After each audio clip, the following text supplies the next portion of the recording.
Hello students, last class में हम लोगों ने इनवर्स फंक्शन के डोमेन और रेंज देखे थे, ठीक है ना। आज इसी को और फिर से देखते हैं थोड़ा सा, डोमेन और रेंज इनवर्स फंक्शन के।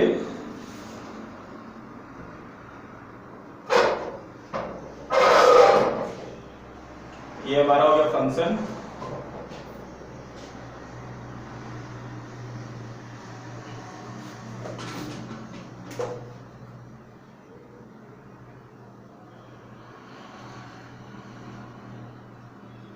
ये इसका डोमेन, फिर रेंज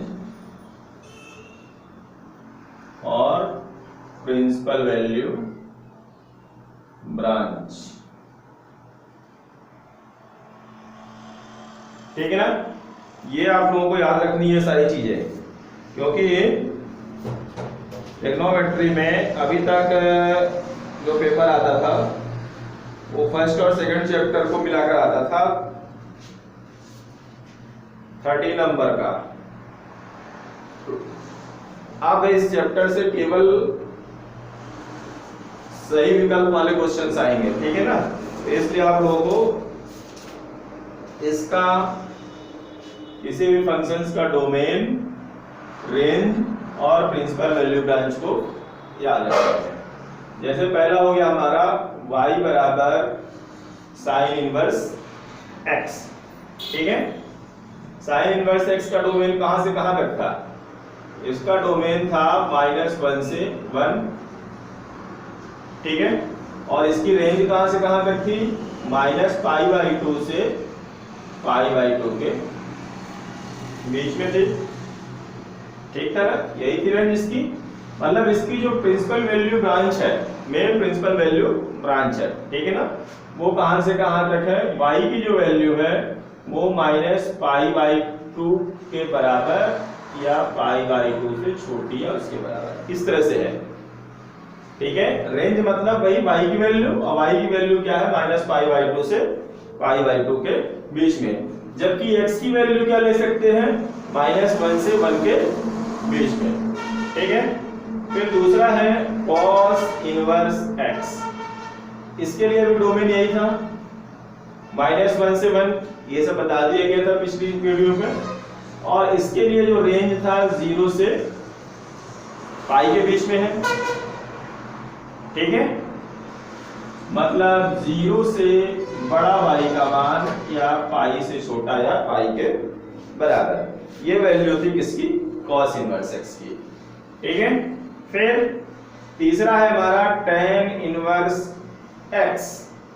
tan इनवर्स x के लिए डोमेन तो tan इनवर्स x के लिए सारे रियल नंबर्स थे, ठीक है ना, सारे रियल नंबर्स, या इसी को हम बोलते हैं -∞ से +∞, कुछ भी लिख सकते हैं। tan इनवर्स x के लिए डोमेन, और इसकी रेंज क्या थी?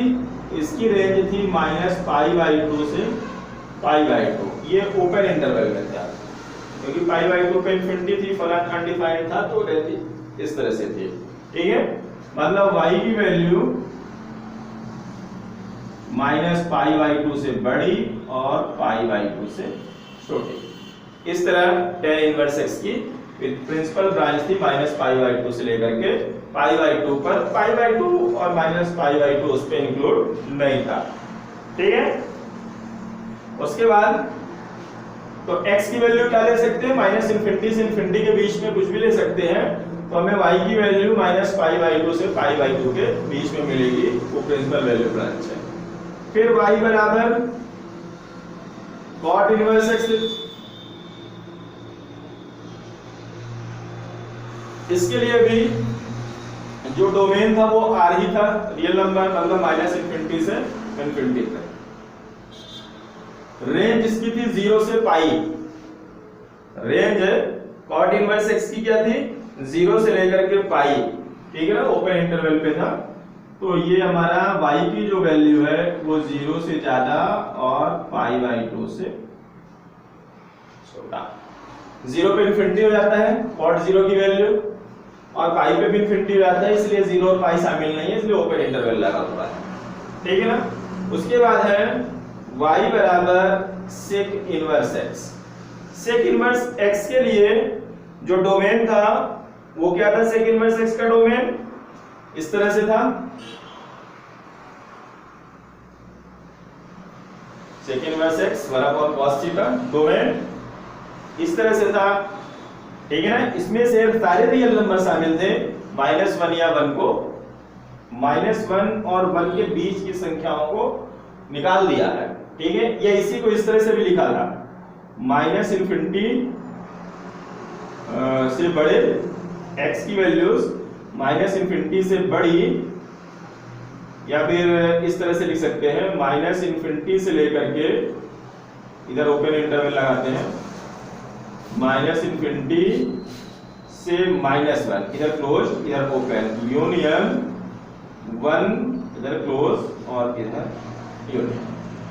इसका मतलब यही है। ठीक है ना। -इन्फिनिटी से -1, यूनियन 1 से इन्फिनिटी, तो -1 और 1 के बीच की संख्याएं नहीं शामिल है इसमें, बाकी सारी की सारी संख्याएं शामिल है। ठीक है।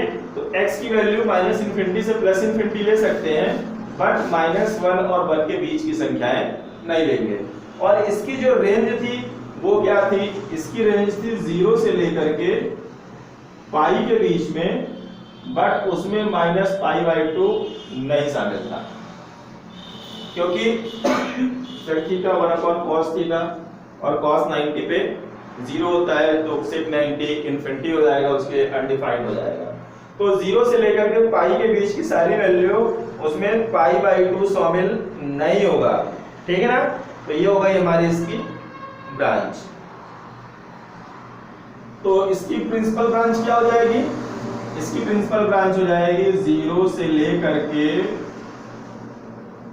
पाई के बीच, और यहाँ पे such that y does not equal to π/2, ऐसा हम लिख सकते हैं।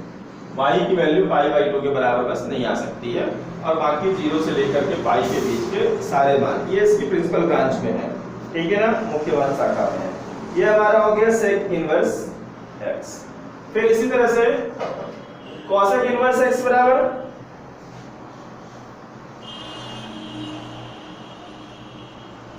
कॉसेक इनवर्स x के लिए भी यही था, -1 या इसको लिख सकते हैं। ठीक है ना। डोमेन यही था, और उसकी रेंज क्या थी कॉसेक इनवर्स x की? उसकी थी -π/2 से π/2 के बीच की। ठीक है। और उसमें क्या नहीं शामिल था?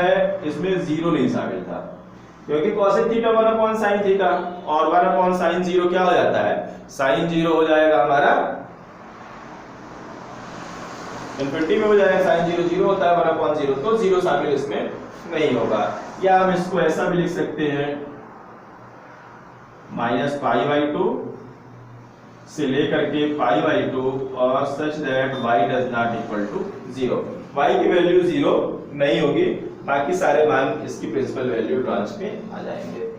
तो इस पार्ट से ज्यादातर सही विकल्प क्वेश्चन ही पूछे जाएंगे, और वो सही विकल्प यहीं से आ सकते हैं, तो आप लोगों को ये याद रखना है। ठीक है। अब थोड़ा एक्सरसाइज कुछ सवाल लगा लेते हैं इसके।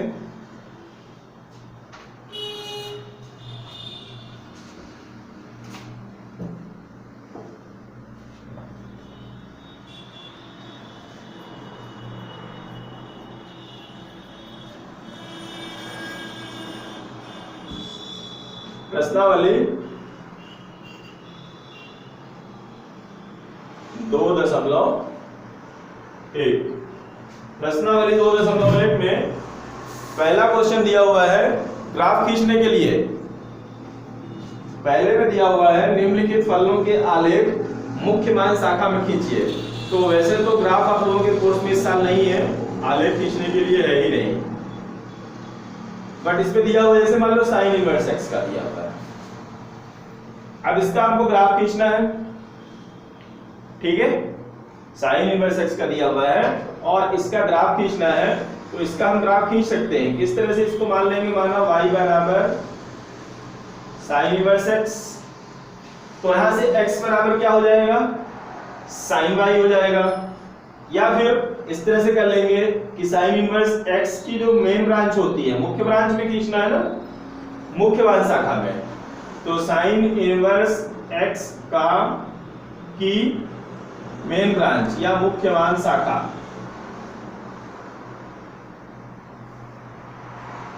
क्या होती है, -π/2 से लेकर के π/2 के बीच, यही होती है साइन इनवर्स एक्स की मुख्यवान शाखा। तो अब हमको इसके लिए ग्राफ खींचना है, ठीक है। ये y की वैल्यूज यहां से यहां तक हो सकती हैं, ठीक है ना। y बराबर, अगर हम इसको साइन इनवर्स x माने, और x की वैल्यू कहां से, कामा करके -1 से लेकर के +1 के बीच की, ठीक है ना। तो इसका हम ग्राफ बनाएंगे, अगर x बराबर -1 रख देंगे तो साइन इनवर्स -1, तो y बराबर क्या मिलेगा हमको, -π/2 मिलेगा। अगर 1 रख देंगे तो +π/2 मिलेगा, ठीक है ना। x बराबर अगर हम 1 रख देंगे, ठीक है, तो y की वैल्यू मिलेगी, और y बराबर, ठीक है, तो x बराबर हम क्या रख सकते हैं, -1 और +1, ये हमारा हो गया x एक्सिस, ये हमारा हो गया y एक्सिस। इसमें और भी मान होंगे, अकेला 1 नहीं कि यहाँ पे 1 रख दिया तो केवल 1 ही होगा। इसके बीच में जानते हो जो साइन थीटा के मान है क्या क्या होते हैं, 1/2 होता है, मान लो यहाँ पे 1/2 है, यहाँ पे 1/√2 है, यहाँ पे √3/2 है, फिर वहां पे sin 90 है। इसी तरह यहाँ भी -1/2, -1/√2, -√3/6, और फिर यहाँ पे -1, ठीक है। इसी तरह y एक्सिस पे ये मान लो हो गया हमारा π/6 30 अंश, फिर π/4 मतलब 45 अंश, फिर π/3 60 अंश, और फिर ये हो गया हमारा π/2 90 डिग्री। इसी तरह नीचे भी -π/6, -π/4, -π/3 और -π/2। तो जो साइन इनवर्स एक्स की मेन ब्रांच है यही है, π/2 से y की वैल्यूज हमको π/2 से -π/2 के बीच में ही मिलेगी। x की वैल्यू हम -1 से 1 के बीच में कुछ भी रखेंगे। तो जब आप इनकी चाहे साड़ी बना लो एक इस तरह से, x y लिख लो, चाहे साइन इनवर्स x, y की जगह पे क्या है, साइन इनवर्स x ही तो है इधर पे, तो मान रखते जाओ। उसके बाद पॉइंट्स आपको मिलेंगे, और पॉइंट्स जब मिल जाएंगे तो हम इस तरह से एक ग्राफ पा जाएंगे। साइन 90 पे देखो π/6 पे कितना मान होता है, 1/2, साइन 30 पे मान कितना होता है, 1/2, यहाँ पे आ जाएगा, ठीक है। 45 पे 1/√2, तो 1/√2 ये 45 हो गया, मान लो ये यहाँ पे आ जाएगा। फिर 60 पे क्या होता है, 60 पे हो जाता है √3/2, इस तरह से आ जाएगा, और π/2 पे आता है 1। तो हमारा इस तरह से एक ग्राफ मिल जाएगा, ठीक है ना, इस तरह से होता हुआ। इसी तरह से -π/6 पर -1/2, और ये -π/4, -1/√2, -π/3, -√3/2, और -π/2 -1। तो इसी तरह से अगर हम इन पॉइंट्स को भी यहाँ पे इस तरह से रखते जाएं तो हमको ये ग्राफ, ये 1 यहाँ पे है ना, ये इस तरह से हमको एक ग्राफ मिल जाएगा, ठीक है। तो इस तरह से हम चाहे तो साइन इनवर्स एक्स, बाकी चाहे कॉस इनवर्स एक्स का बनाना हो तो कॉस इनवर्स एक्स का भी ग्राफ, कॉस इनवर्स एक्स का 0 से पाई के बीच में बनता है, ठीक है ना। कॉस इनवर्स एक्स की मेन ब्रांच क्या है, 0 से लेकर के पाई, तो फिर अब 0 से लेकर के पाई तक है, तो 0 से पाई के बीच में वो नीचे की ओर नहीं आएगा, ठीक है। इस तरह से आप लोग बनाना चाहो तो बना सकते हो, पर आलेख वैसे है नहीं, ठीक है ना। सेकंड क्वेश्चन से देखते हैं, सेकंड नहीं, क्वेश्चन नंबर 7। क्वेश्चन नंबर 7 पे दिया हुआ है, क्या दिया हुआ है भाई, निम्नलिखित के मुख्य मान तथा व्यापक मान ज्ञात कीजिए। मुख्य मान मतलब जो भी मान निकालेंगे यहां से तो हमारी मुख्य मान शाखा के बीच में ही होना चाहिए, ठीक है ना। जो भी दिया हो वो प्रिंसिपल ब्रांच के अंतर्गत ही होने चाहिए, बाहर नहीं जाना चाहिए, ठीक है। और व्यापक मान कहां से आएंगे? व्यापक मान कक्षा 11 में एक सारणी बनी थी ना, कक्षा 11 में जब त्रिकोणमिति पढ़ रहे थे, तो व्यापक मान वहां से देखेंगे, ठीक है। ये हो गया साइन इनवर्स -1 दिया हुआ है इस तरह से, साइन इनवर्स -1, तो इसको हम लिख सकते हैं, माना साइन इनवर्स -1 बराबर थीटा, ऐसा लिख सकते हो। तो यहां से ये हो जाएगा साइन थीटा बराबर -1 हो जाएगा।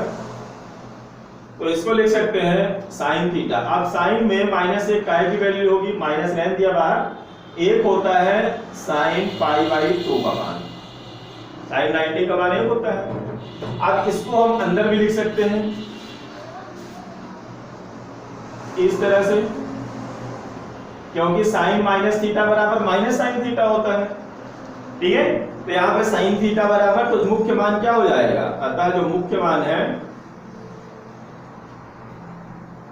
साइन इनवर्स -1 का मुख्य मान, वो क्या हो जाएगा? थीटा बराबर मुख्य मान हो जाएगा -π/2। और अगर इसी का व्यापक मान निकालना है तो वो कक्षा 11 में एक सारणी बनी नहीं होगी, मुख्य मान थीटा बराबर -π/2, ठीक है। और व्यापक मान निकालने के लिए वहां एक सारणी बनी थी कक्षा 11 में, वहां पे देखोगे इस तरह से रहा होगा, n पाई प्लस -1 की पावर साइन थीटा बराबर साइन अल्फा, और जब उस सारणी में मान देखोगे तो थीटा बराबर n पाई प्लस -1 की पावर n इंटू अल्फा, और अल्फा की जगह पे क्या है? -π/2। तो ये हो गया इसका मुख्य मान हो गया, ठीक है। इसी तरह से और भी दिए हुए हैं, जैसे 8 नंबर दिया हुआ है tan इनवर्स 1/√3, tan इनवर्स -1/√3 है। एक नंबर के सवाल आ सकते हैं, इसका मुख्य मान बताओ या व्यापक मान बताओ, तो इस तरह से इसको हल करके रखना है। इसमें भी मान लिया, माना tan इनवर्स -1/√3 बराबर थीटा, तो यहां से ये क्या हो जाएगा? tan थीटा बराबर 1/√3 -1/√3, और 1/√3 काय का मान होता है? tan 60 का, तो ये हो जाएगा tan थीटा बराबर -tan π/3 tan 60। उसको हम अंदर भी ले जा सकते हैं, tan थीटा बराबर tan -π/3, ठीक है। यहां से थीटा बराबर, अतः मुख्य मान, क्योंकि tan -थीटा tan थीटा ही होता है, ठीक है।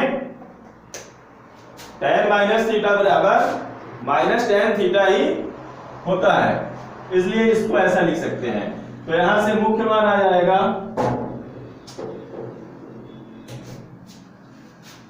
थीटा बराबर -π/3,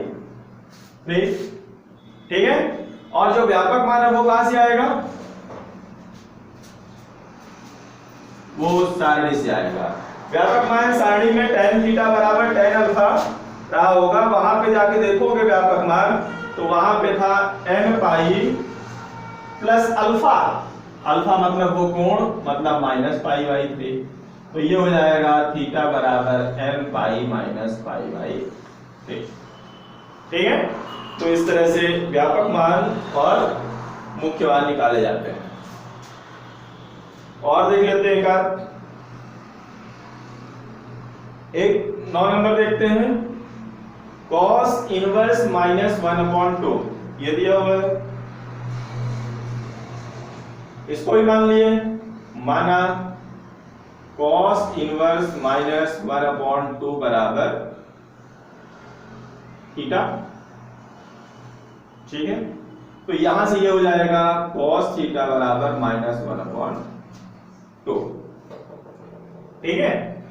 ये हो जाएगा cos थीटा बराबर माइनस, और 1/2 काहे की वैल्यू होती है cos थीटा में? cos π/3 cos 60 डिग्री, ये हो जाएगा cos थीटा बराबर cos माइनस पाई बाई 3। इसका माइनस अंदर ले गए, क्या ये सही है?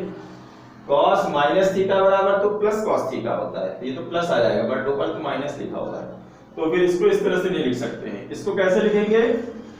इसको लिखेंगे cos pi minus pi by 3, ठीक है। ये हो जाएगा cos थीटा बराबर, इसको हल करेंगे 3 pi minus pi cos 2 pi by 3। तो यहां से जो मुख्य मान है वो क्या हो जाएगा? थीटा बराबर 2 पाई बाई 3। और व्यापक मान cos थीटा बराबर cos अल्फा था, तो वहां पे व्यापक मान था 2n pi plus minus alpha, 2n pi plus minus alpha, alpha की जगह पे है 2 पाई बाई 3, ठीक है। तो इस तरह से आप मान निकाल सकते हैं, व्यापक मान और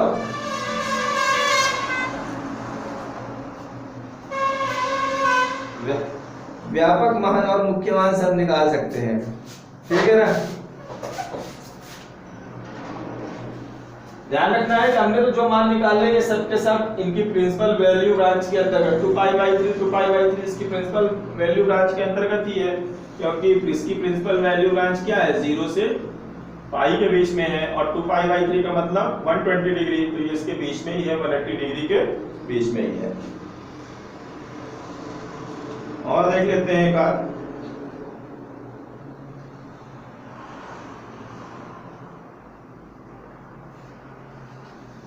लोग बाकी सब इसी तरह से है, तो इसको देख लेना।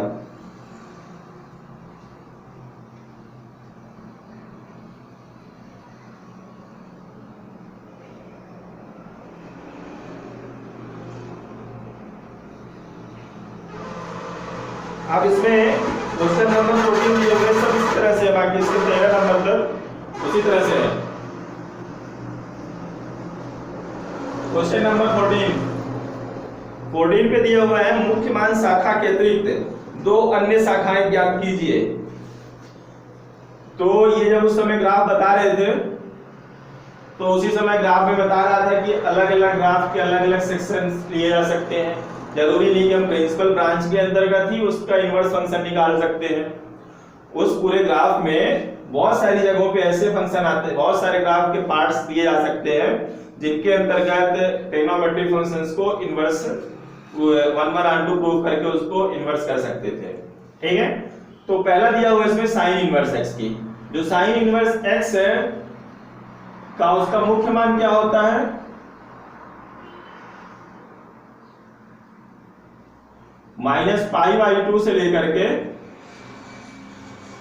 π/2 के बीच में, ये इसकी मुख्य मान शाखा है। अब इसके अतिरिक्त 2 क्या बहुत सारी निकाली जा सकती है, 3 4 6 8 10 जितनी निकालना हो, इसमें तो 2 ही निकालना है। तो -π/2 से लेके π/2 के अतिरिक्त शाखाएं,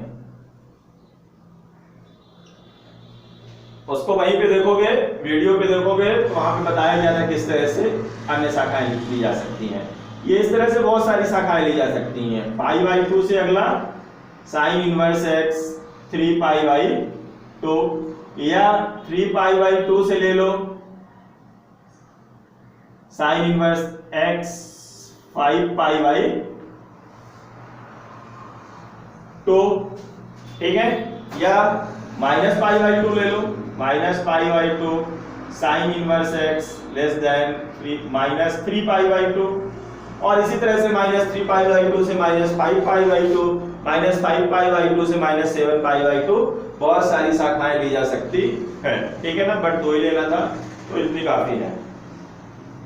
इसी तरह से cot इनवर्स x का दिया हुआ है।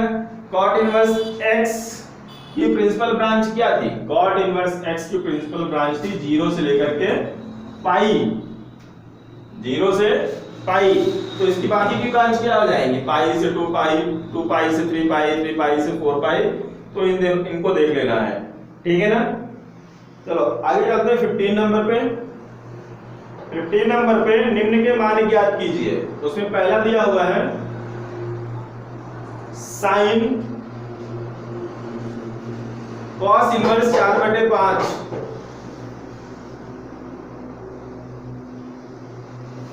ये दिया हुआ है, इसकी वैल्यू निकालनी है, ठीक है ना। साइन कॉस इनवर्स 4/5 इसका मान निकालना है कि इसका मान क्या होगा। तो मान लेंगे, माना कॉस इनवर्स 4/5 बराबर थीटा, इसको हमने थीटा मान लिया। यहां से इसको लिख सकते हैं कॉस थीटा बराबर 4/5। अब कॉस थीटा 4/5 आ गया। अब हम इसका अगर साइन थीटा निकालना चाहे तो वो भी निकाल सकते हैं, √1 minus cos square theta.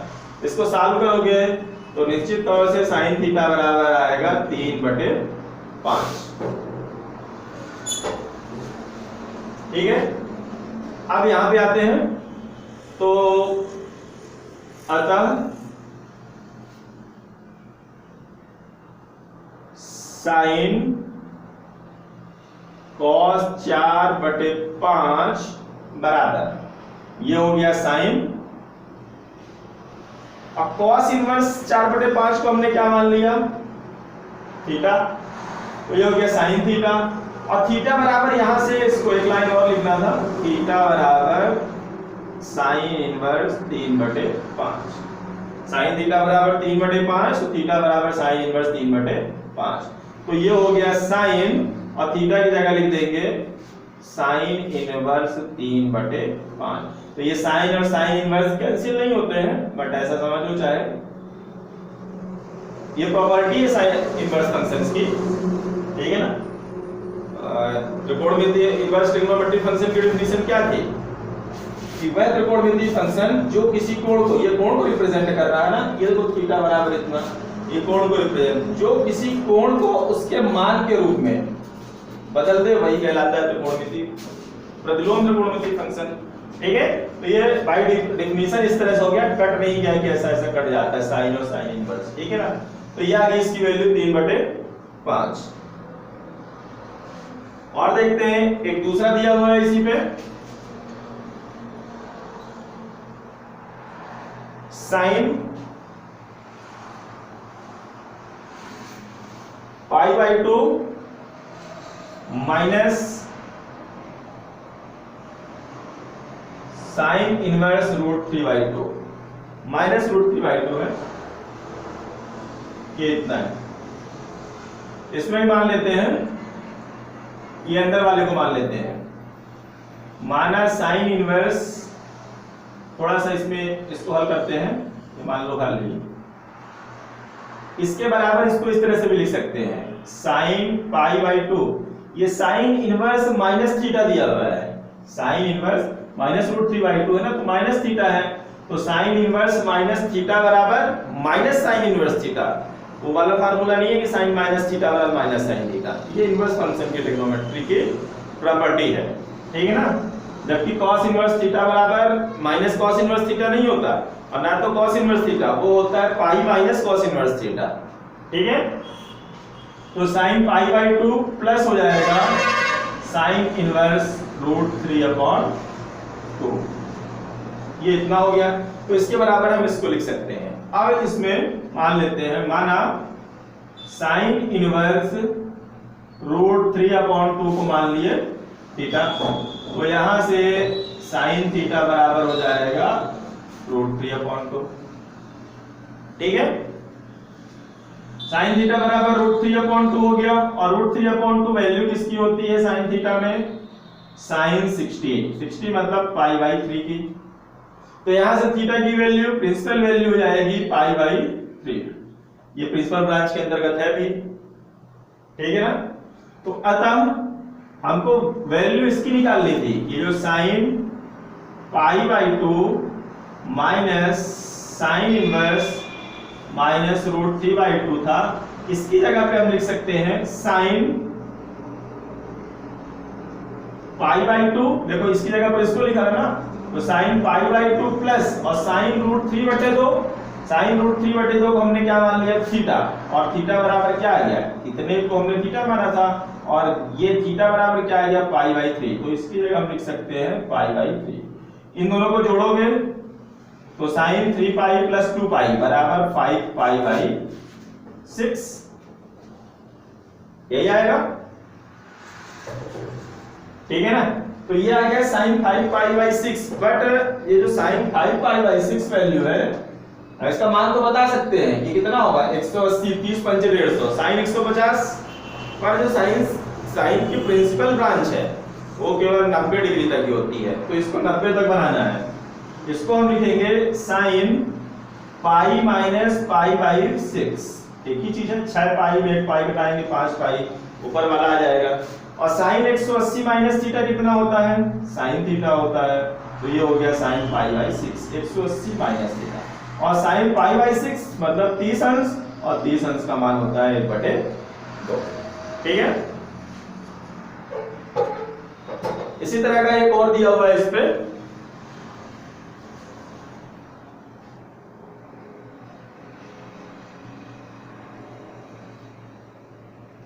Sign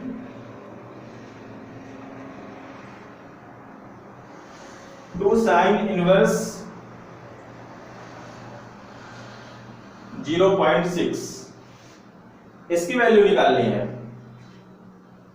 तो इसमें भी मान लेंगे ये अंदर वाले को, कितने को मानते हैं, साइन इनवर्स 0.6 बराबर थीटा, तो साइन थीटा बराबर हो जाएगा 0.6।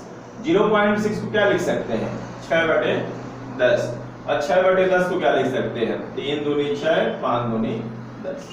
साइन थीटा बराबर 3/5, तो हम cos थीटा निकाल लेते हैं। cos थीटा बराबर कितना आएगा, साइन थीटा 3/5 है, तो cos थीटा आएगा 4/5। कैसे आएगा वो पता है आप लोगों को, आप निकाल चुके हो इस तरह से, √1 माइनस साइन स्क्वायर थीटा का निकाला आएगा, ठीक है ना।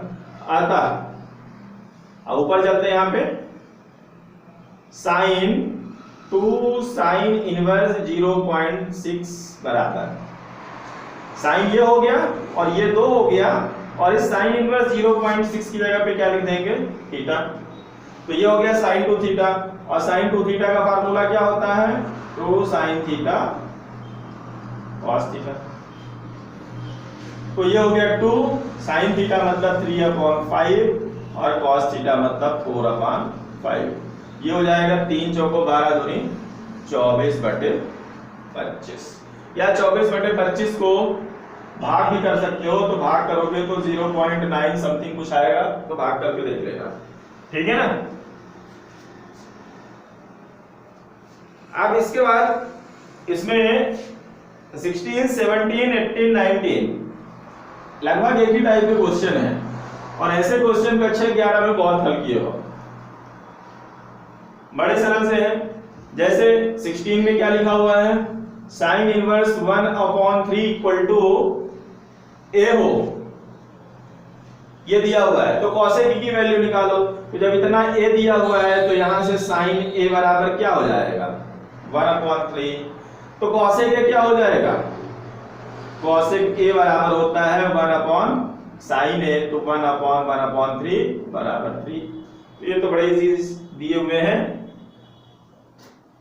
ठीक है। तो इस तरह से इनको भी लगा सकते हो, आसान है, बहुत कठिन नहीं है, बड़े सरल सरल से क्वेश्चन है, ठीक है। आगे अब इसमें इनवर्स ट्रिग्नोमेट्रिक फंक्शंस की प्रॉपर्टीज दी हुई है, परंतु इस साल सिलेबस में प्रॉपर्टी नहीं दी हुई है, हट गई है थोड़ी सी, ठीक है। इसका मतलब केवल इतना ही दिया गया था जितना आप लोगों को बताया गया है। तो ट्रिग्नोमेट्री में, इनवर्स ट्रिग्नोमेट्री पे इतना ही पढ़ना है, ठीक है ना। तो इस तरह से ये चैप्टर समाप्त हो गया। आगे वाले 3 और 4 चैप्टर जो थे पहले ही पढ़ा दिए गए थे, मैट्रिक्स और डिटरमिनेंट्स, और वहां से कुछ नहीं हटा है, मतलब पूरा का पूरा जैसे बताया गया था, तो उसको पढ़ना है। उसके बाद अगला चैप्टर कंटिन्यूटी था, उसको भी पढ़ा दिया गया है, और वहां से भी कुछ नहीं हटा है, मतलब जितना भी था वो सब पढ़ना है। अब नेक्स्ट डे हम लोग डिफरेंशियबिलिटी पढ़ेंगे, अवकलनीयता। अवकलन तो कक्षा 11 में भी पढ़े हो, कुछ उसी टाइप से है, ठीक है। आज के लिए इतना ही, थैंक यू।